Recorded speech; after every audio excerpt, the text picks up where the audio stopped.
Hello everyone, hello दोस्तों, मेरे देश के समस्त छात्र छात्राओं को नमस्कार। मेरा प्यार भरा प्रणाम। उम्मीद करता हूं आप सब बहुत अच्छे होंगे, खुश होंगे, एकदम मस्त होंगे, स्वस्थ होंगे और अपने एग्जाम की तैयारी करने में व्यस्त होंगे, ऐसी उम्मीद मैं आपसे करता हूं। और मैं दीपक आप सभी का दीप लर्निंग पॉइंट के इस ऑफिशियल यूट्यूब चैनल पर तहे दिल से वेलकम करता हूं। पूरे उत्साह और उमंग के साथ आप सभी का स्वागत करता हूं और फिर से हाजिर हूं आपके साथ जीएस रिवीजन की इस महफिल में, जो हर रोजाना आपके पास ये क्लास आती है। जीएस की जो एक तरह से आप रामबाण इसको कह सकते हो, जिसमें हम मिसलेनियस प्रैक्टिस कर रहे हैं। तो उसमें मैं फिर से आपके साथ हाजिर हूं और जल्दी से मेरे को कमेंट करके बताओ कि आप किस सीरीज से जुड़े हो। क्या आप जीएस रिवीजन की क्लास हर रोजाना ले रहे हो और क्या आप स्टैटिक जीके भी पढ़ रहे हो साथ के साथ जो प्लेलिस्ट बनी हुई है, और क्या आप इंडियन ज्योग्राफी भी पढ़ रहे हो? तो ये बताओ मेरे को जल्दी से। और उसके बाद फिर समय को वेस्ट ना करते हुए सीधे अपने क्वेश्चन की तरफ आते हैं और क्वेश्चन मैं करवाता हूं आपको कुछ कुछ, अब बताते चलेंगे। तो क्वेश्चन है जनाब, आज रिवर सिस्टम से क्वेश्चन आया है, नदियों से पहला क्वेश्चन है आपका, ये देख लो। आपका नामचा बरवा दिखता तो क्या ही होगा, वहां से इतने छोटे अक्षर दिखते तो क्या ही होंगे, लेकिन अगर दिख भी जाए आपको तो ये सारे ही रिवर्स के क्वेश्चन है। इन्हीं से बातें कर लेते हैं आज। तो नामचा बारवा में यूटर्न लेने पर ब्रह्मपुत्र नदी किस राज्य में प्रवेश करती है? नामचा बारवा में पहले तो ये जान लो कि जो नामचा बारवा है ये कहां पे पड़ता है। ये जो चोटी है, नामचा बारवा चोटी है, ये आपकी ग्रेटर हिमालय के अंतर्गत आती है, ग्रेटर हिमालय के अंतर्गत आती है। और इसी को काट के आती है ब्रह्मपुत्र नदी आती है इसी को काट के। और ये इसके बाद अरुणाचल प्रदेश राज्य में प्रवेश करती है, और अरुणाचल प्रदेश के ब्रैकेट में लिख देना 1987 में बना था भाई साहब अरुणाचल प्रदेश। ज्यादा सी बातें अगर मैं बताता चलूं आपको। और ब्रह्मपुत्र से अगर आपसे इंपॉर्टेंट प्रश्न पूछे, 4-5 इंपॉर्टेंट क्वेश्चन पूछे, ब्रह्मपुत्र का ओरिजिन जो है वो कहां से है?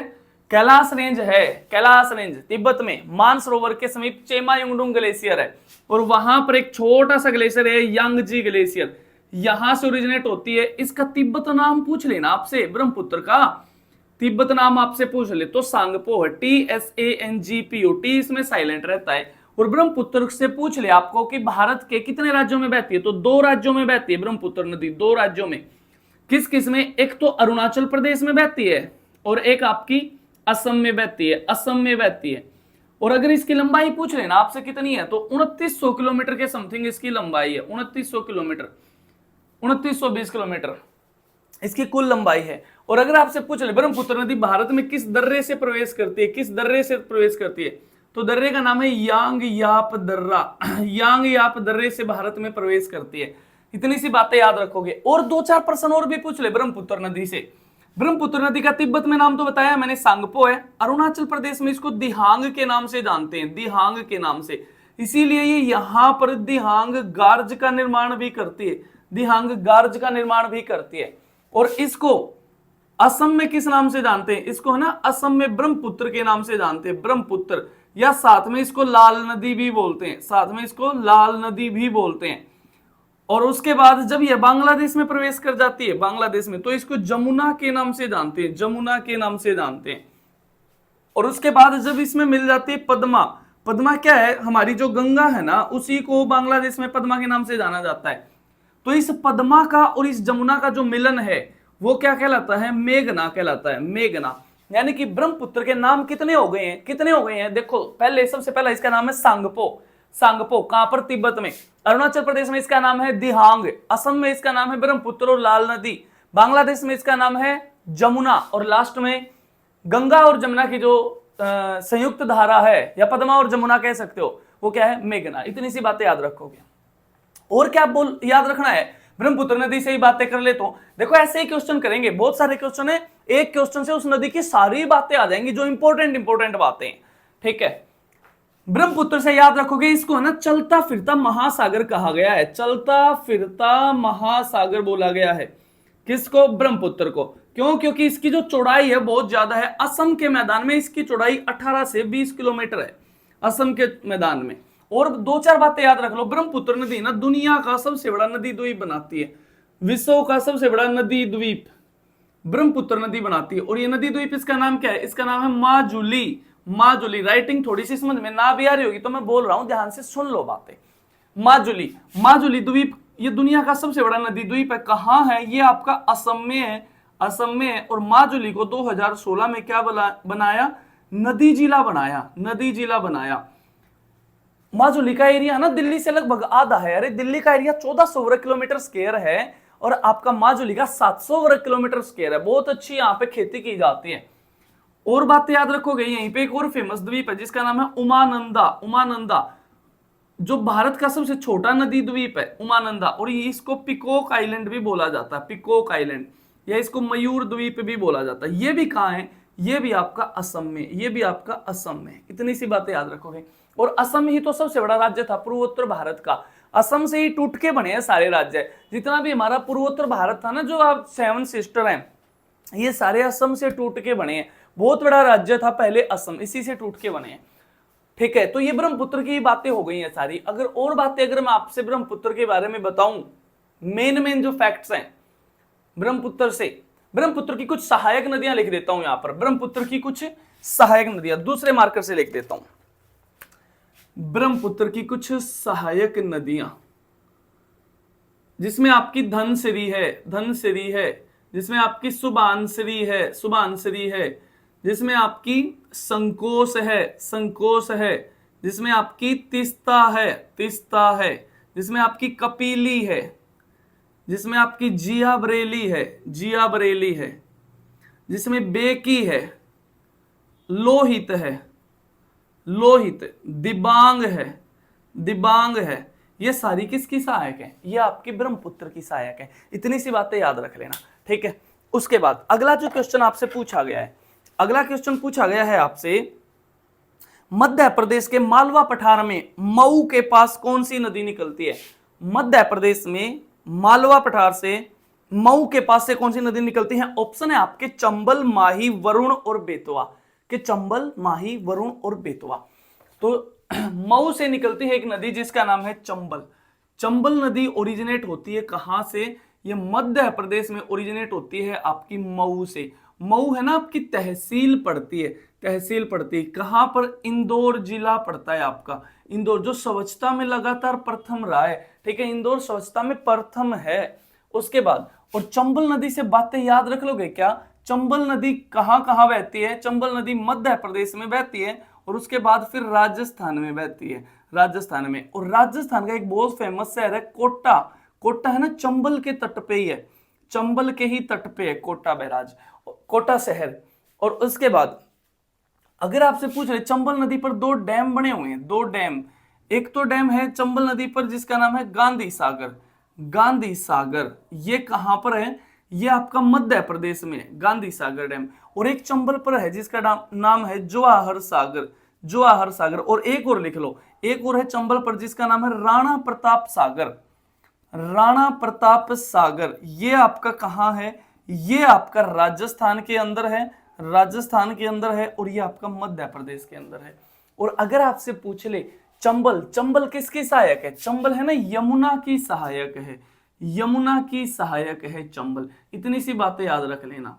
और यमुना में कहां आके मिलती है? इटावा में आके मिलती है, इटावा में। इटावा कहां का शहर है? आपका यूपी का शहर है इटावा। इतनी सी बातें याद रह जाएंगी। ये चंबल की कहानी है जो मैंने बताई है, ठीक है। और क्या बातें याद रखोगे चंबल से? चंबल नदी बहुत फेमस है किसके लिए? चंबल नदी बहुत फेमस है आपकी अवनालिका अपर्दन के लिए। अवनालिका अपर्दन यानी कि क्या है ये अवनालिका अपर्दन? गुली इरोजन की फॉर्म में जो नदियां, चंबल नदी है ना, ऐसे मान लो क्वेश्चन पूछा जाता है कि चंबल नदी ने अवनालिका अपर्दन सबसे ज्यादा कहां किया है? मालवा के पठार में किया है। यानी कि गुली इरोजन, जब ये पठार है और इसमें कोई नदी गहरी ऐसे घाटी में बहती है और उस मिट्टी को काटते चलती है, उसको बोलते हैं गुली इरोजन या अवनालिका अपर्दन। इतनी सी बातें याद रख लेंगे। और ये चंबल के साथ है ना 3 नदियां और हैं जो सहायक हैं यमुना की। इस चंबल के साथ 3 नदियां और हैं, एक है चंबल, एक है आपकी सिंध, और एक है आपकी बेतवा, और एक है आपकी केन, केन। और बेतवा और केन से एक बात और याद रख लेना, केन और बेतवा को जोड़ा गया था जिसको बोला गया था अमृत क्रांति योजना, अमृत क्रांति योजना, ठीक है। और ये कब आई है? ये हमने अप्रैल 2005 में चलाई है, अप्रैल 2005 में चलाई है। ठीक है, तारीख है शायद 25 अप्रैल, ये चेक कर लेना आप। ठीक है, बहुत सारी बातें खुद से भी पढ़नी होती हैं, बाकी 99% यही है। ठीक है, तो ये इतनी सी बातें। अगला क्वेश्चन है आपका, अगला क्वेश्चन आपसे पूछा गया है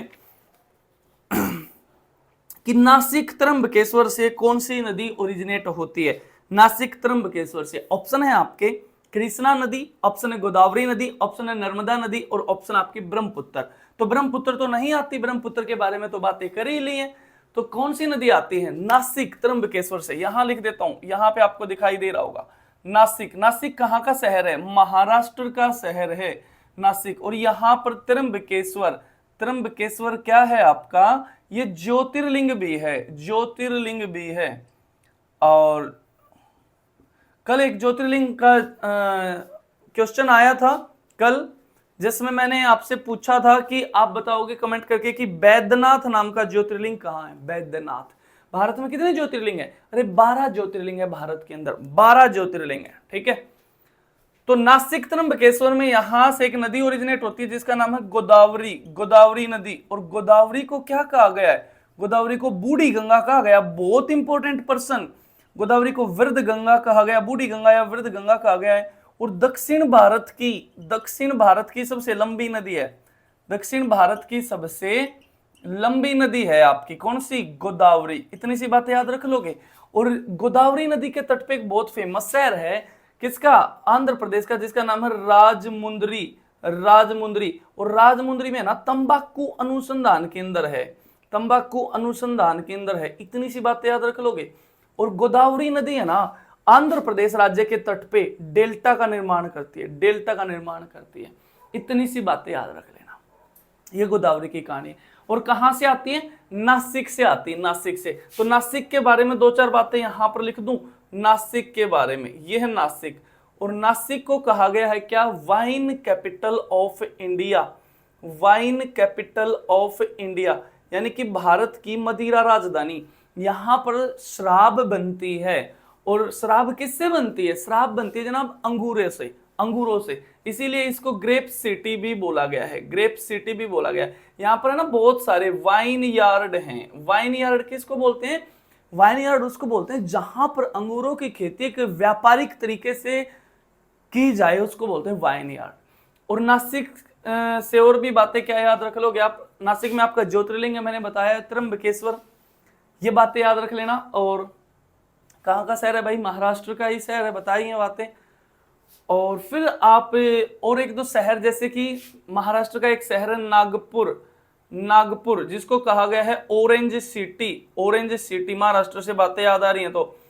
महाराष्ट्र का एक शहर है जलगांव, जलगांव जिसको कहा गया है बनाना सिटी, बनाना सिटी। महाराष्ट्र का आधे से भी ज्यादा केले का उत्पादन कहां से होता है, इससे होता है आपका जलगांव से। और जलगांव के जो केले हैं, जलगांव का जो केला है उसको जीआई टैग भी मिला है जनाब, जीआई टैग भी मिला है। कमेंट करके बता दो जल्दी जल्दी, भारत में सबसे पहले जीआई टैग किस उत्पाद को मिला था, किस प्रोडक्ट को मिला था, जल्दी जल्दी बता दो ये कमेंट करके।